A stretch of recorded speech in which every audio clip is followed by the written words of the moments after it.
السلام علیکم اسلامی ورلڈ چینل پر آپ سب دیکھنے والوں کو خوش آمدید۔ امید ہے آپ سب خیریت سے ہوں گے، تو چلیں شروع کرتے ہیں آج کی ویڈیو۔ آئیے کتاب رحمت سورہ الکہف اٹھائیں۔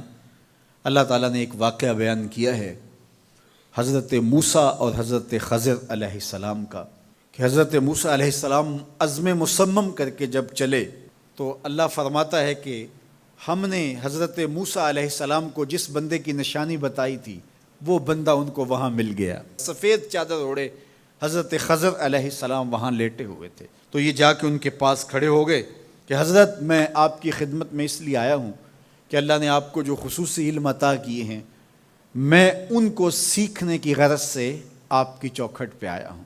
کہا تم میرے ساتھ صبر نہیں کر پاؤ گے، معاملے مشکل ہیں، سفر دشوار ہے، منزل کٹھن ہے، اور میرے معاملات ایسے ہیں کہ تم اعتراض کرو گے، اس کے بغیر تم رہ نہیں سکتے۔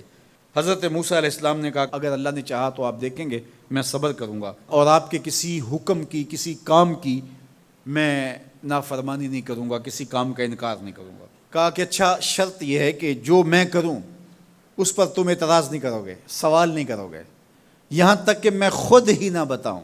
تو کہا کہ یہ شرط ٹھہری، میں کوئی بات نہیں کروں گا۔ فانطلقا، دونوں چل پڑے، دریا کے پار جانا تھا۔ جو کشتی کا مالک تھا، کشتی بان تھا، وہ حضرت خضر علیہ السلام کو جانتا تھا، تو اس نے کرایہ بھی نہیں لیا، لیکن جب کشتی پر سوار ہوئے تو عصا مار کے حضرت خضر علیہ السلام نے کشتی کا ایک پھٹا توڑ دیا۔ تو بے ساختہ حضرت موسیٰ علیہ السلام نے کہا آپ نے پھٹا توڑ دیا، یہ سارے ڈوب جائے؟ کہا میں نے کہا تھا نا تم میرے کاموں پہ صبر نہیں کر پاؤ گے۔ تو حضرت موسیٰ کو یاد آیا، کہا میں بھول گیا تھا، اس پر مواخذہ نہ کیجیے۔ پھر دونوں چل پڑے، بچے کھیل رہے تھے، ایک خوبصورت لڑکا وہ بھی بچوں میں کھیل رہا تھا، حضرت خضر آگے بڑھے اور اس کی گردن مروڑ دی، اس کو قتل کر دیا۔ صاحب شریعت تھے حضرت موسیٰ علیہ السلام، نہ رہ سکے، پھر بول پڑے ایک جان کو بغیر کسی جان کے بدلے میں قتل کر دیا، اس نے گوایا کیا تھا ہمارا؟ آپ نے بہت ہی جو ہے وہ غلط کام کیا، یہ کام اچھا نہیں کیا آپ نے۔ کہا میں نے کہا نہیں تھا کہ تم میرے ساتھ صبر نہیں کر پاؤ گے۔ کہا ایک موقع اور دے دیجئے، اب اگر میں نے کوئی اعتراض اٹھایا تو پھر دوبارہ مجھے آپ اپنی صحبت میں نہ رکھیے، عذر تمام ہو جائے گا۔ پھر دونوں چل پڑے، یہاں تک کہ ایک بستی میں دونوں آئے تو آپ نے بستی والوں سے کہا کہ ہم مہمان ہیں، آپ ہماری مہمان نوازی کیجیے، کھانا کھلائیے۔ تو انہوں نے انکار کر دیا، کہا کہ ہم تو آپ کو بلایا نہیں ہے، آپ خود آئے ہیں، آپ اپنے کھانے کا خود انتظام کیجیے۔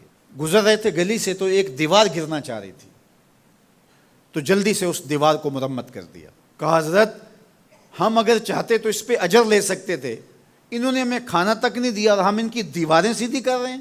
کہا اب تمہاری میری جدائی ہو گئی، تم نے یہ بھی اعتراض کر دیا۔ تو انہیں یاد آیا کہ وہ یہ بھی اعتراض ہو گیا، اب میں تمہیں بتاتا ہوں کہ یہ 3 کام میں نے کیوں کیے۔ اللہ اکبر۔ اب سنیے، قرآن ہمیں بتاتا ہے کہ ظاہری علم بھی ہوتا ہے لیکن کوئی باطنی علم بھی ہوتا ہے۔ کہا وہ پہلی بات کشتی والی سنو، یہ 2 مسکین بچوں کی کشتی تھی، ان کے گھر کا چولہا اس کی کمائی سے جلتا تھا۔ دریا کنارے کنارے ایک ظالم بادشاہ رہا تھا جو لوگوں کی کشتیاں چھین رہا تھا، ہم نے تھوڑا سا عیب لگا دیا، وہ ٹوٹی کشتی چھوڑ کے چلا گیا۔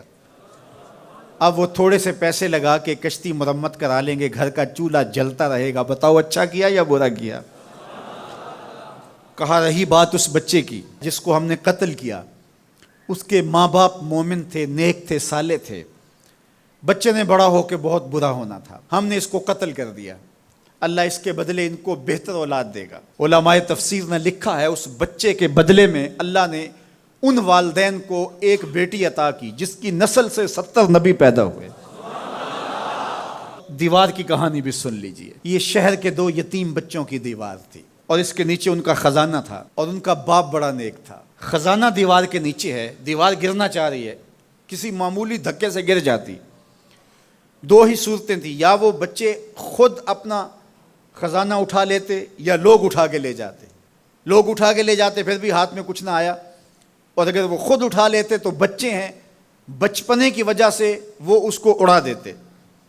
تو ہم نے اس کے اوپر دیوار کھڑی کر دی جب تک وہ اس قابل نہیں ہو جاتے کہ یہ خزانہ نکال کے اس کو صحیح مصرف پہ لگا سکیں، اتنی دیر تک دیوار گرے گی نہیں۔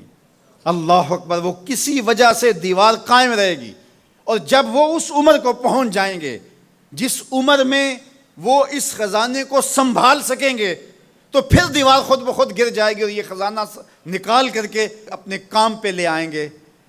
میں جب پہلی مرتبہ اس کو جو ہے وہ غور کے ساتھ تلاوت کیا تو مجھے یہ لگا کہ اس کا انطباق پاکستان کے حالات پہ بھی ہو سکتا ہے، اس لیے کہ یہ بھی یتیموں کا سرمایہ ہے۔ کتنے یتیم روتے بلکتے رہ گئے اور ان کے سر سے جو ہے وہ سائے اٹھ گئے اس وطن کے لیے، لیکن میرے مالک نے اس ملک کے خزانوں پر گہرے پہاڑ اور بڑی بڑی دیواریں کھڑی کر دی ہیں۔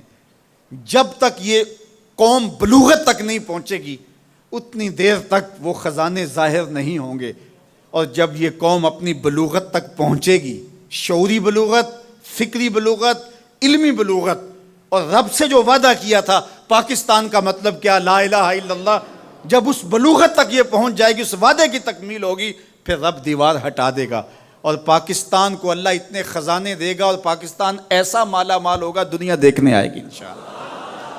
اس لیے رب نے دیواریں بنا کے رکھی۔ تمہارا باپ معین الدین چشتی بڑا نیک تھا، تمہارا باپ داتا گنج بخش علی حجویری بڑا نیک تھا، تمہارا باپ حضرت مجدد الف ثانی بڑا نیک تھا، ان کی وجہ سے میں دیواریں کھڑی کر رہا ہوں اور مضبوط حصار لگا رہا ہوں تمہارے خزانوں پر، اور وہ وقت آئے گا جب تم بلوغت کی عمر کو پہنچو گے، دیواریں ہٹ جائے گی اور تمہارا وطن زمانے پہ مہکتے پھول کی طرح اور چمکتے ستاروں کی طرح اور روشن آفتاب کی طرح چمکتا اور مہکتا دکھائی دے گا، اور زمانہ پاکستان دیکھنے آئے گا، پاکستان دنیا کی قیادت کرے گا انشاءاللہ۔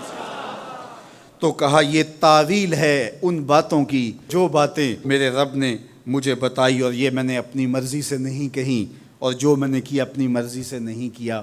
تو یہ باطنی باتیں ہیں، شاید یہ باطنی باتوں کے جوش میں یہ بات بھی میں کر گیا۔ وہ کیا کسی نے کہا تھا کہ بھری محفل میں ایک راز کی بات کہہ دی، بڑا بے ادب ہوں سزا چاہتا ہوں۔ تو یہ تھی آج کی ویڈیو۔ امید ہے آپ سب کو یہ ویڈیو پسند آئی ہوگی۔ ویڈیو اچھی لگے ہمارے چینل اسلامک ورلڈ کو لائک کریں، شیئر کریں، سبسکرائب کریں۔